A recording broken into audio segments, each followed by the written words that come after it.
दोस्तों, क्या आपने कभी सोचा कि यसूआ ने यूहन्ना के सवाल का जवाब कैसे दिया, खास तौर पर सवाल गंदम और जवाब चना की इस्तिलाह में? सबसे पहले हमें इस बात का पस मंजर समझना होगा। ये वो वक्त था जब यसूआ को कई किस्म के सवालात का सामना करना पड़ता था और वो हमेशा गहराई में जाकर जवाबात देते थे।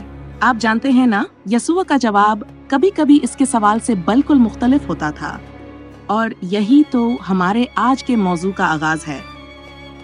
हम जानते हैं कि यूहन्ना, जो यसूआ का एक पैरोकार था, इसने एक बार यसूह से पूछा, क्या तू वही है जो आने वाला है या हमें किसी और का इंतजार करना है?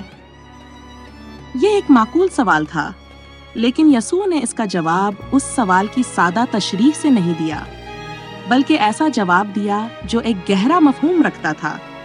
यहाँ सवाल गंदम और जवाब चना का मफहूम किसी मुनफरिद शक्ल में सामने आता है।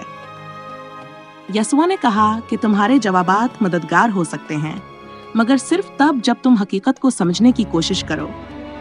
चुना हमेशा गंदम के साथ नहीं होता, और इसी तरह जवाबात भी हमेशा सादा नहीं होते। यहाँ इस इस्तिलाह का मतलब ये है कि कभी कभी हमें हकीकत को समझने के लिए और गहराई में जाना पड़ता है।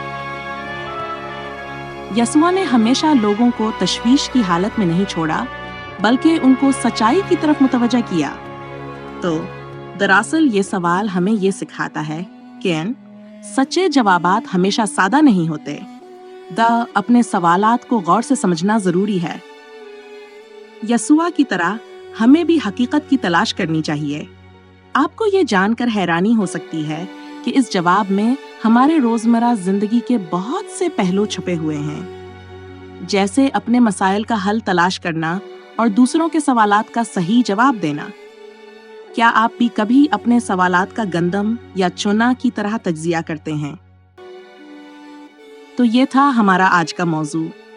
मजीद सवालात के लिए व्हाट्सएप नंबर पर राबिता करें। अगर आपको ये वीडियो पसंद आई है तो बराह करम इसे लाइक करें, शेयर करें और हमारे चैनल को सब्सक्राइब करें।